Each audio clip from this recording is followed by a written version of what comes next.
I used to be the kind of woman who believed life was a series of logical steps: plan, execute, repeat. As a retired history teacher, I prided myself on facts, not faith. But that all changed the night my car spun off the highway in the middle of a storm. In those terrifying moments, I didn't just see my life flash before my eyes. I was shown something far greater. I saw how every choice I'd ever made wove into a tapestry of lives, and the weight of it crushed me. When I woke up, broken but alive, I knew I couldn't go back to who I was. My life wasn't just mine, it was part of something eternal. I've always prided myself on being a rational person, someone who could take life's chaos and untangle it into something manageable. A retired history teacher with decades of lessons behind me, I had a deep respect for structure, order, and logic. Faith, that was for people who needed something to cling to. I'd grown up in the church, of course, but over the years, my trust in unseen forces faded, replaced by the steady march of facts and reason. That's who I was, until the night everything unraveled. It was a rainy Thursday evening, and I was driving home from a dinner party with some old friends. We'd spent the night catching up, debating politics, and inevitably landing on religion, a topic that always seemed to provoke heated opinions. I'd been particularly sharp that night, dismissing a friend's story about answered prayers with a wave of my hand. Coincidence, I'd said. Life doesn't work like that. My voice had carried a smugness I wasn't proud of, but I believed it. Life was cause and effect, nothing more. The storm had picked up as I drove, the rain hammering against my windshield, the wipers struggling to keep up. The darkness seemed thicker than usual, swallowing the headlights. I was replaying the evening's conversation in my mind, feeling the faint pangs of guilt for my dismissive tone, when the back end of my car suddenly slid out. Everything happened in an instant. The car spun wildly, tires screeching on the slick pavement.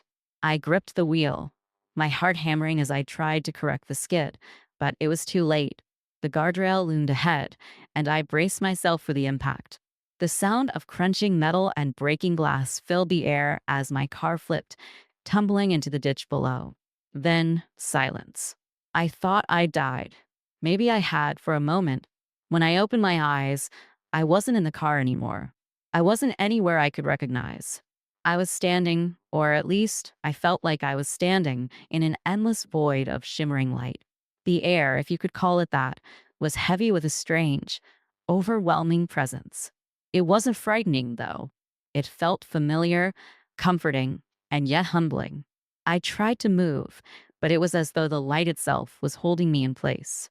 That's when I saw it, a massive tapestry suspended in the void, stretching endlessly in every direction.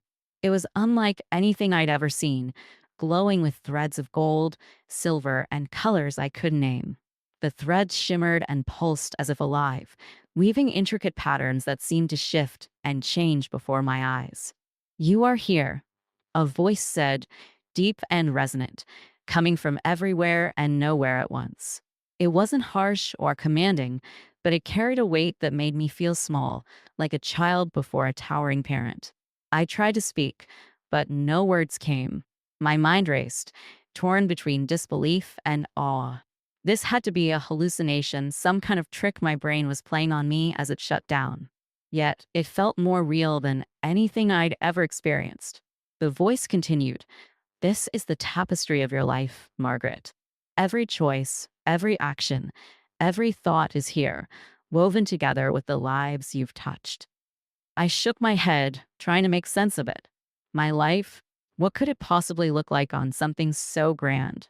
Before I could ask, the tapestry shifted, and a single glowing thread began to shine brighter.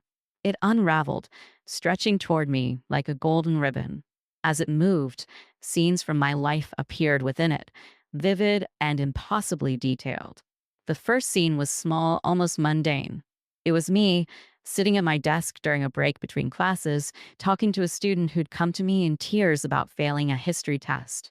I had barely remembered the moment, but now it played out in front of me as though I were watching it happen for the first time. I saw myself offer her a kind word and extra tutoring. It had seemed like nothing at the time, Just another part of my job, but the thread shifted, revealing what came after. That small moment of kindness gave the student the confidence to keep trying, and years later, she had become a teacher herself. I stared, stunned. I I didn't know, I whispered, finally finding my voice. No, the voice said. You didn't. But your choices matter, Margaret. Even the ones you dismiss as small. Another thread unraveled, and this time, the scene was less flattering. It was a family dinner years ago, shortly after my mother had passed. My brother had asked me to help organize her belongings, but I had waved him off, too preoccupied with a looming deadline at work. The thread wove forward, showing how my brother struggled with the burden alone, resenting me for my absence. That resentment grew, fraying our relationship over the years until we barely spoke. I felt a sharp pang of guilt as the scene faded. I didn't mean to hurt him, I said, my voice trembling. I didn't think it would matter. The voice was quiet for a moment, and when it spoke again, there was no anger, only a steady, unyielding truth. Every choice matters, Margaret. Your life is not lived in isolation. The threads of your actions are woven with those of others, forming a tapestry far greater than you can see. I wanted to protest, to defend myself, but the tapestry shifted again, this time showing a moment that nearly brought me to my knees. It was a funeral, my father's funeral. I had chosen not to attend, citing a work obligation that, in hindsight, felt trivial. I watched as my absence left a gaping hole in my family's grieving process, a thread that darkened and frayed the bonds between us. Tears streamed down my face as I tried to reach for the glowing tapestry, as if I could somehow touch it, fix it, undo the damage. Please, I begged. I didn't know. And yet, the voice said gently, the choice was yours. The weight of it was unbearable, yet I couldn't look away. The tapestry continued to shift, revealing moment after moment of my life, the good and the bad, the seemingly insignificant and the monumental. Every thread was connected to another, weaving a story I had never fully understood. I realized, with a dawning sense of humility, that my life was not just my own. It was part of something far larger, an intricate web of lives and choices, stretching far beyond anything I could comprehend. The voice grew softer, almost tender. You are not yet finished, Margaret. There is more to see. But for now, you must understand this. No choice is too small.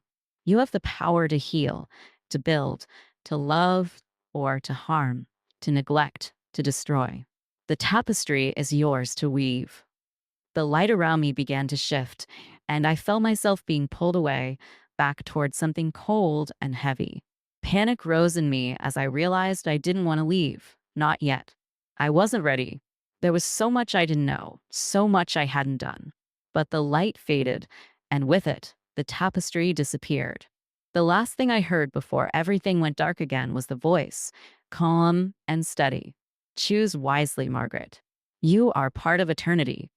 When I opened my eyes, I was no longer in the void, no longer surrounded by the glowing tapestry or the booming, eternal voice.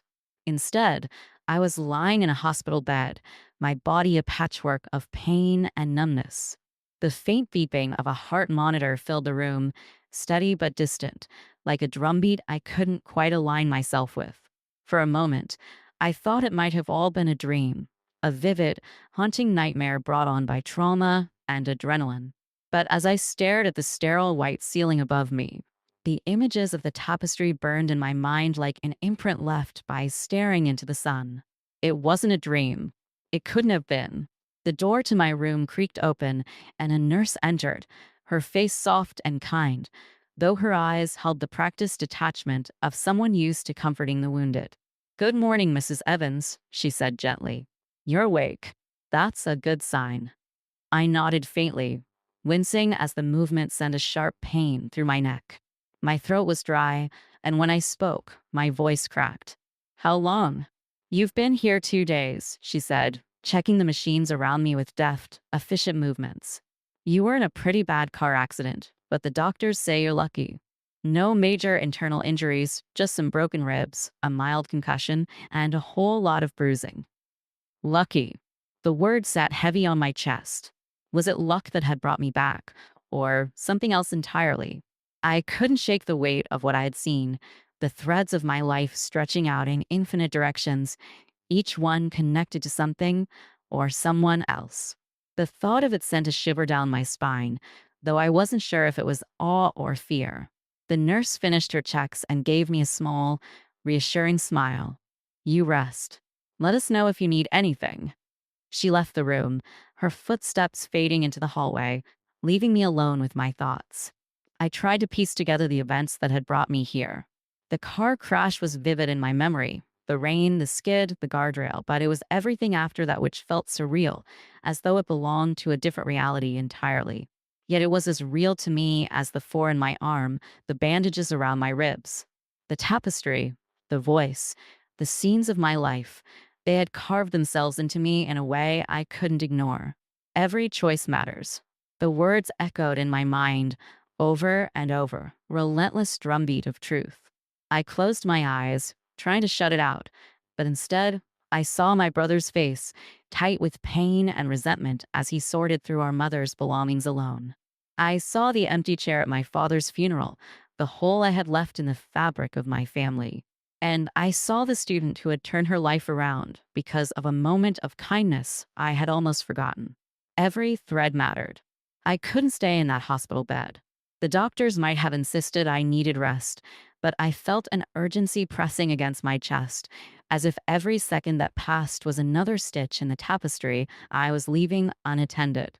By the time I was discharged a few days later, I had already made up my mind. I needed to act. I needed to fix the frayed threads I had left behind. The first person I called was my brother, Richard. It had been years since we'd had a meaningful conversation. We spoke occasionally on birthdays or holidays, exchanging pleasantries but little else. The distance between us was something I had grown used to, like background noise I had learned to tune out. But now, I couldn't ignore it. The phone rang twice before he answered. His voice was gruff, wary. Margaret. Hi, Richard, I said, my words catching in my throat. It's been a while. Yeah, he said, the hesitation clear. It has. Everything okay? I hesitated, unsure how to begin. How could I possibly explain what had happened, what I had seen? I was in an accident, I said finally. A bad one. I'm okay now, but it's made me think about a lot of things. About us. There was a long pause, the kind that felt heavy with unspoken words. When he finally spoke, his voice was softer, tinged with something I couldn't quite place. What kind of things? I took a deep breath, the weight of the words pressing against me. I wasn't there for you after Mom died, I said. I know I should have been, but I wasn't. I'm so sorry, Richard. I can't take it back, but I want to try to make things right. Another pause, this one filled with something warmer, softer. I don't know what to say, he admitted. I guess. I've been waiting to hear that for a long time. We talked for nearly an hour, more than we had in years. It wasn't easy. There were tears and old wounds reopened. But by the time we hung up, I felt a weight lift from my chest. It was only a start, a single stitch in the tapestry, but it was something. Over the next few weeks, I began to see my life through the lens of the tapestry. Every interaction, every decision felt like another thread, another opportunity to weave something meaningful or let it unravel. I reached out to my daughter, Sarah, whose calls I had too often ignored in favor of work or errands that now seemed laughably unimportant. She was wary at first, confused by my sudden change in tone, but I persisted, apologizing for the times I had been distant, promising to do better. Slowly, the ice began to thaw. I also returned to the church I had abandoned years ago, not because I felt I had to, but because I needed to. Sitting in the pews again, listening to the hymns, the sermons, it all felt different now. It wasn't about blind faith or obligation. It was about connection, about something larger than myself. I didn't have all the answers, and maybe I never would, but I could feel the threads weaving together, pulling me toward something whole. Still, there was a part of me that couldn't shake the question that had haunted me since I woke up in that hospital bed. Why me? Why had I been shown the tapestry? Why had I been given the chance to see the ripple effects of my choices when so many others never do? Was it some kind of test, a warning, or simply a gift? As I sat in the quiet of my living room one evening, staring out at the darkened sky, I thought of the voice, its steady, unyielding truth. Every choice matters. My chest tightened as I realized what that truly meant. If every thread in the tapestry was connected, then my choices didn't just affect me, they affected everyone. And if that was true, then the weight of it wasn't just mine to bear. It was a responsibility I shared with everyone around me. I wasn't done yet. There was more to see, more to do, more to weave into the fabric of the life I had been given back. The question wasn't just why I had been shown the tapestry, it was what I would do with it now that I had. The weeks that followed felt like walking a tightrope between two worlds. On one side was the life I had lived before, a life filled with decisions made on autopilot, choices I hadn't realized carried so much weight. On the other side was the life I was trying to build now, every step taken with a heightened awareness of how my actions rippled outward. It was exhilarating and exhausting all at once. My brother, Richard, had surprised me. After our initial phone call, he had opened up in ways I never thought possible. We started meeting for coffee once a week, catching up on years of lost time. He told me stories about his wife and kids that I had barely known before. I listened, really listened, and for the first time in what felt like forever, I could sense the threads between us weaving back together. It wasn't perfect. There were still moments of awkwardness, still scars that hadn't fully healed, but it was progress. My relationship with Sarah, my daughter, was harder. She had always been fiercely independent, a trait I admired, but one that often kept us at odds. I had spent so many years focused on my work that I hadn't realized how distant we had become. She had called me countless times over the years, looking for advice, for comfort, and I had given her half hearted answers, distracted by whatever deadline was looming over me. Now, as I tried to reconnect, I felt the weight of all those missed opportunities pressing down on me. One evening, I called her, determined to break through the walls between us. The phone rang 3 times before she picked up, her voice cautious. "Hi, Mom." "Hi, sweetheart," I said, my heart pounding. "How are you?" "I'm fine," she said, her tone guarded. "What's going on?" I just, I wanted to hear your voice," I said. "I've been thinking a lot about us, about how I haven't always been there for you the way I should have." There was a long pause, and I could almost hear her weighing her words. "That's not exactly news, Mom," she said finally, her voice tinged with frustration. "I know," I admitted, swallowing the lump in my throat. "And I'm so sorry for that, Sarah. I can't change the past, but I want to do better. I want to be better. I just need you to give me a chance." Her silence was deafening, and for a moment, I thought she might hang up. But then, her voice softened. "It's not that easy, Mom. You can't just say sorry and expect everything to be okay." "I don't," I said quickly. "I don't expect that at all. I know I have a lot to make up for, and I'm willing to put in the effort. I just, I need you to know how much I love you. I always have, even when I didn't show it." Another pause, but this time it felt less hostile, more thoughtful. "I'll think about it," she said finally. "That's all I can promise right now." "Thank you," I said, relief flooding through me. "That's more than enough." As I hung up the phone, I felt a strange mixture of hope and sadness. It wasn't the resolution I had been hoping for, but it was a start. And after everything I had seen, I knew that even the smallest step could lead to something greater. But not all my efforts were met with open arms. My return to church was met with skepticism by some of the congregation members who had known me in the past. I had been vocal about my disdain for religion, and my sudden change of heart raised more than a few eyebrows. One woman, a former colleague from my teaching days, approached me after a service with a pointed look. "Margaret," she said, her voice dripping with polite curiosity, "it's nice to see you back. But I have to admit, I'm surprised. You always seemed so certain in your beliefs, or lack thereof." I smiled, though her words stung. "I was certain," I admitted. "Too certain, I think. But something happened to me recently, something I can't explain. It's changed the way I see things. Her expression softened slightly, though I could still see the doubt in her eyes. Well, I suppose we all have our own paths to walk. I nodded, choosing not to push the conversation further. It didn't matter if she believed me or not. What mattered was that I was here, taking the steps I needed to take. Still, the doubt lingered, not just from others, but within myself. There were nights when I lay awake, staring at the ceiling, wondering if I was doing enough, if I could ever truly repair the damage I had caused. The voice from the void echoed in my mind, a steady reminder of the weight of my choices. No choice is too small. Every thread matters. One night, as I sat alone in my living room, the weight of it all threatened to crush me. I closed my eyes, trying to focus, trying to find some sense of clarity. That's when I remembered the tapestry, its glowing threads stretching endlessly in every direction. In my mind's eye, I saw the frayed edges, the places where the threads had been cut or tangled. And then I saw the threads I had started to mend, the new patterns beginning to emerge. It wasn't perfect, far from it, but it was something. And as I sat there, breathing deeply, I realized that I didn't have to fix everything at once. I couldn't. All I could do was keep weaving one thread at a time, trusting that my efforts would matter in the end. The thought brought me a strange sense of peace, a calm I hadn't felt in weeks. I wasn't alone in this.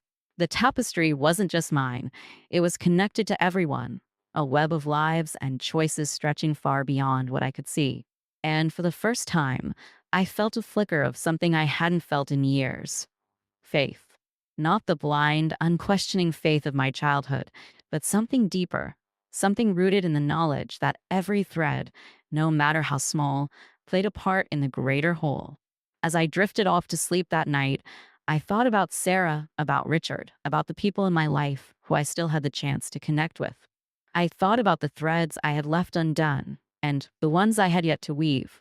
And as the darkness enveloped me, I felt the faintest whisper of the voice from the void, steady and calm. Keep weaving. There is more to see. The dream started not long after that night of quiet clarity. At first, I brushed them off as figments of a tired mind, but they were too vivid, too precise to ignore. Each dream began the same way. I was standing before the tapestry again, its glowing threads stretching endlessly into the void. The threads shimmered with life, shifting and pulsing as if breathing. But instead of watching passively, I found myself drawn closer, my hand instinctively reaching out to touch the threads. The moment my fingers made contact, I was pulled into a vision, some memory, some choice, some piece of my life I had long since buried. One night, the dream took me back to a moment I had all but forgotten. I was a young mother, exhausted and overwhelmed. Sarah was no more than 6, a bundle of energy and curiosity, always asking questions, always wanting my attention. On this particular day, she had brought me a picture she had drawn, a crude, childish sketch of our family. She was so proud, her little face lit up with a wide, toothy grin. But I had been too busy, too tired. I had glanced at the drawing, muttered a half-hearted "that's nice, honey," and turned back to the pile of papers I was grading. In the dream, I saw her face fall, the light in her eyes dimming as she quietly took the drawing and walked away. I woke up with tears streaming down my face, the weight of that moment pressing on my chest. How many times had I done that to her? How many times had I let my own exhaustion or distractions overshadow her need for love and attention? That thread in the tapestry had unraveled, and now I couldn't stop seeing it, couldn't stop feeling the ache of what I had missed. The next day, I called her again. "Hi, sweetheart," I said when she answered. "Do you have time to talk?" She hesitated. "I guess. What's up?" "I just wanted to tell you something," I said, my voice shaking. "I've been thinking a lot about when you were little, about all the times I wasn't as present as I should have been. There's one memory that's been haunting me. Do you remember that drawing you made when you were 6? The one of our family?" There was a long silence on the other end of the line, and for a moment, I thought she might have hung up. Then softly she said, "I remember. You didn't like it."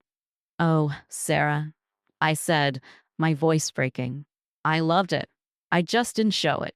I was so wrapped up in everything else that I didn't stop to see how important it was to you. And I'm so sorry for that. I'm sorry for all the times I didn't see you. Her silence stretched on, heavy and unbearable. Finally, she let out a shaky breath. You really hurt me, Mom. I used to think I wasn't good enough, like I couldn't make you proud. I know, I said, my tears flowing freely. And that's my fault, not yours. But you've always been more than enough, Sarah. You're everything I could have hoped for in a daughter, and I'm so proud of you. I just wish I had told you that more. Her voice cracked when she replied, It's not easy for me to forgive you, but I think I want to try. Thank you, I whispered. That's all I can ask. It wasn't a full reconciliation, but it was a step, another stitch in the tapestry. And as the days went on, I found myself returning again and again to those threads, to those memories that I now saw with fresh eyes. Each one felt like a test, a chance to face the choices I had made and decide how to move forward. But not all the memories were from the past. Some of the threads in the dreams showed me things that hadn't happened yet, possibilities, paths I could still choose to take. One night, I saw a woman I didn't recognize, sitting alone in a darkened room. Her face was etched with pain, her hands clutching a bottle of pills. I didn't know her story, but I felt an overwhelming pull to her, as if her thread was somehow connected to mine. The vision ended abruptly, leaving me shaken and confused. The next morning, I couldn't get her out of my head. I went about my day in a haze, wondering who she was and why I had seen her. It wasn't until I went to the grocery store that I understood. She was there, standing in the pharmacy aisle, staring blankly at a shelf of medications. I recognized her immediately, though I couldn't explain how. Before I could think better of it, I approached her. Excuse me, I said, my voice tentative. Are you okay? She looked up, startled, her eyes red and puffy. I, I'm fine, she said, though her trembling hands betrayed her. You don't look fine, I said gently. Do you want to talk? For a moment, she just stared at me, as if trying to decide whether to trust me. Then, to my surprise, she nodded. We found a quiet corner of the store, and she began to pour out her story. Her name was Linda, and she had been struggling with depression for years. Her husband had left her, her children had grown distant, and she felt completely alone. I don't know why I'm telling you this, she said, her voice trembling. I don't even know you. Maybe that's why, I said. Sometimes it's easier to talk to someone who's not a part of your life. She nodded, wiping her eyes. Maybe.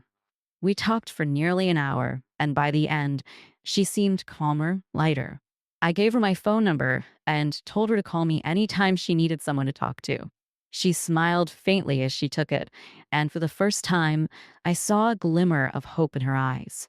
As I drove home that day, I thought about the threads in the tapestry, about how our lives were intertwined in ways we couldn't always see. If I hadn't reached out to her, if I hadn't followed that pull, what would have happened? The thought sent a shiver through me, but it also filled me with a sense of purpose. Every choice mattered. Every thread mattered. That night, as I drifted off to sleep, I felt the familiar pull of the dreams. Once again, I stood before the tapestry, its glowing threads stretching into infinity. This time, the voice returned, calm and steady. You are beginning to understand, it said, but there is still more to see. The days blurred together as I tried to balance the weight of what I had seen with the demands of daily life. Every interaction felt charged with significance, as if each word, each gesture, carried consequences far beyond what I could see. It wasn't a burden exactly, but it was heavy, and I couldn't shake the feeling that I was standing on the edge of something monumental. The tapestry still lingered in my dreams, pulling me deeper each time, revealing threads I hadn't noticed before. Each one felt like a lesson, a whisper from something far greater than myself, urging me forward. One evening, as I sat in the quiet of my living room, the phone rang. It was Sarah. My heart leapt as I picked up, hoping this would be the moment where the walls between us finally started to come down. Hi, sweetheart, I said, trying to keep my voice steady. "Hi, Mom," she said, her tone softer than it had been in weeks. "I've been thinking about what you said about everything, really." I held my breath, waiting for her to continue. "I want to believe you've changed," she said finally. "I really do. But it's hard, you know? You were so distant for so long, and I don't want to get my hopes up just to be disappointed again." Her honesty hit me like a punch to the gut, but I couldn't blame her. She had every right to feel that way. "I understand," I said, "and I don't expect you to forgive me overnight. I just want you to know that I'm here now, and I'm not going anywhere." There was a long pause on the other end of the line. When she finally spoke, her voice was quieter, almost hesitant. "Would you want to come visit? Spend some time together." My heart swelled, and I blinked back tears. "Of course I would. Just tell me when." We made plans for the following weekend, and as I hung up the phone, a sense of cautious hope settled over me. It was another step, another thread weaving back into place. It wasn't perfect, but it was progress. That night, the dreams came again, more vivid than ever. This time, the tapestry showed me a moment from my own childhood. I was no more than 10, sitting at the kitchen table with my mother. She was tired, her face lined with the weight of a long day, but she was smiling as she helped me with my homework. I remembered that moment clearly. It had always stuck with me, a rare instance of warmth in an otherwise distant relationship. But as the thread shifted, it showed me something I hadn't known at the time. My mother had been struggling with her own burdens, battling an illness she hadn't told anyone about. That moment at the table, that small act of love, had cost her more than I ever realized. It was a gift, one I had taken for granted. When I woke up, the memory clung to me, bittersweet and raw. It reminded me of how much we carry that others never see, of how even the smallest acts of love can ripple outward in ways we don't understand. It also reminded me of my own shortcomings, of how often I had failed to show that same love to the people who mattered most. The next morning, I decided to visit my brother Richard. We had been rebuilding our relationship slowly, one conversation at a time, but I felt a need to see him in person. When I arrived at his house, he greeted me with a cautious smile, as if he still wasn't entirely sure what to make of my newfound commitment to reconnecting. "Margaret," he said, stepping aside to let me in, "this is a surprise." "I hope it's a good one," I said, forcing a smile. "I just wanted to see how you're doing." We sat in his living room, sipping coffee and catching up on the mundane details of our lives. It was comfortable, familiar, but I could sense an undercurrent of tension, something unspoken lingering between us. Finally, I decided to address it head on. "Richard," I said, setting my cup down, "I know we've been talking more lately, and I'm grateful for that. But I also know there's still a lot we haven't talked about." He sighed, leaning back in his chair. "You mean Mom?" I nodded. "Yeah, I know I let you down after she died. I should have been there for you, but I wasn't. And I'm so sorry for that." He looked away, his jaw tightening. "It wasn't just about Mom, you know. It was everything. You always seemed so detached, like you didn't care about anyone but yourself." His words stung, but I knew they were true. "I did care," I said softly. "I just didn't know how to show it. And that's on me. I can't change the past, but I want to do better. I want to be better." He was quiet for a long time, his gaze fixed on the floor. Finally, he looked up at me, his eyes softer than they had been before. "I've spent a lot of years being angry at you," he said, "but I don't want to hold on to that anymore. If you're willing to put in the effort, so am I." Relief washed over me, and for the first time in years, I felt like we were truly beginning to move forward. It wasn't easy. There were still scars, still wounds that would take time to heal, but it was a start. And that was enough. As I drove home that evening, the sky was painted with streaks of orange and pink, the setting sun casting a warm glow over the world. It felt like a sign, a reminder that even in the darkest moments, there was light to be found. The tapestry wasn't finished yet. There were still threads to mend, still stories to weave, still choices to make. That night, as I drifted off to sleep, the dreams returned. The tapestry shimmered before me, its threads glowing with a life of their own. And for the first time, I felt a sense of peace as I reached out to touch it, ready to see what came next. When I woke the next morning, there was a clarity in my mind I hadn't felt in years. It was as though the weight of the tapestry, the threads I had spent so much time untangling and mending, had started to lighten. Not because the work was done, far from it, but because I finally understood my place within it. Every thread I touched, every choice I made, wasn't just about me. It was about the connections, the lives I was meant to touch, and the lives that, in turn, touched mine. I decided to spend the morning outside, walking the neighborhood trails I had so often ignored. The crisp autumn air bit at my cheeks, and the leaves crunched beneath my feet, their fiery reds and golds painting the path ahead. I passed joggers and dog walkers, each wrapped in their own little worlds, and I wondered about their threads, about how their lives intertwined with mine in ways I might never see. The thought made me smile, a quiet, private moment of gratitude for the vast, unknowable design I was a part of. As I walked, I found myself drawn to the small church at the edge of town, the one I had attended sporadically in my youth. The bells were ringing as I approached, calling the faithful to worship. I hesitated at the steps, the memories of my skepticism and distance from the faith tugging at me. But the pull to enter was stronger, a gentle nudge I couldn't ignore.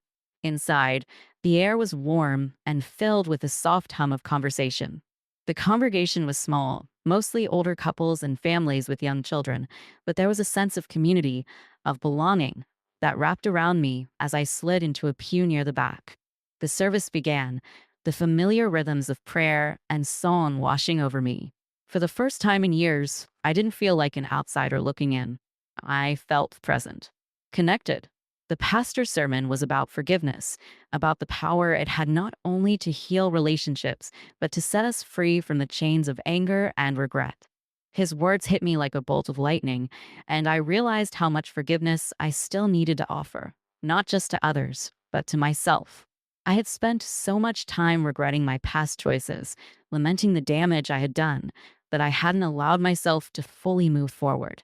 If God could forgive me, if my family could begin to forgive me, then perhaps I could start to forgive myself. After the service, I lingered in the sanctuary, watching as the congregation filtered out. The pastor approached me, a kind smile on his face. "I don't think we've met before," he said. "I'm Pastor Edwards." "Margaret Evans," I said, shaking his hand. "I used to come here a long time ago." "Well, Margaret, it's good to see you again," he said. "What brought you back today?" I hesitated, unsure how to explain everything that had happened. "I've been on a journey," I said finally, "a spiritual one. It's hard to put into words, but I've seen things, learned things that have changed the way I see the world. I think I was meant to be here today." His smile deepened, and there was a warmth in his eyes that put me at ease. "I believe God brings us where we're meant to be," he said. "If you ever want to talk about your journey, I'm here." I thanked him and left the church feeling lighter, as though some invisible weight had been lifted from my shoulders. The tapestry felt closer now, its threads more tangible, and I knew that my journey wasn't just about repairing the past. It was about moving forward with intention, with love. The days that followed were filled with small but meaningful moments. I spent a weekend with Sarah, and though there were still moments of tension, there were also moments of laughter, of connection. We baked cookies in her tiny kitchen, flour dusting our hands as we shared stories and memories. At one point, she pulled out a box of old photos, and as we sifted through them, I saw a picture of the drawing she had made all those years ago. "Dad must have taken this," she said, holding up the photo. "He thought it was the cutest thing." I stared at the image, the childish lines and bright colors bringing tears to my eyes. "It was," I said softly. "It still is." She looked at me, her expression unreadable, and then she smiled. "You're trying, Mom. I can see that." Her words were like balm to an old wound, and I knew that while our relationship wasn't fully healed, we were on the right path. I also spent more time with Richard, helping him sort through boxes of family keepsakes he had been holding onto for years. As we worked, we talked, really talked about our parents, about the ways their choices had shaped us, about the ways we wanted to do better. It wasn't always easy, but it was honest, and that honesty brought us closer than we had been in decades. One afternoon, as we were packing up a box of old letters, Richard turned to me. "You've changed, Margaret," he said. "I don't know what happened to you, but I like this version of you." I smiled, tears prickling at the corners of my eyes. "I like this version of me too." That night, as I lay in bed, the tapestry returned in my dreams. But this time, it wasn't just my threads I saw. The threads of Sarah, of Richard, of Linda from the pharmacy, they all wove together, their patterns shifting and merging with mine. It was beautiful, intricate, and overwhelming, and for the first time, I felt like I truly understood its purpose. The tapestry wasn't just a record of my life. It was a record of all life, a reminder that we are never truly alone. We are all connected, each thread a vital part of the whole. The voice returned, soft but steady. "You have seen much, but your work is not yet done. Remember, Margaret, every choice matters. Every thread matters. Keep weaving." When I woke the next morning, the words echoed in my mind, a steady, reassuring rhythm. My journey wasn't over. There were still threads to mend, still choices to make, still lives to touch. And for the first time in my life, I felt ready not just to face the tapestry, but to embrace it.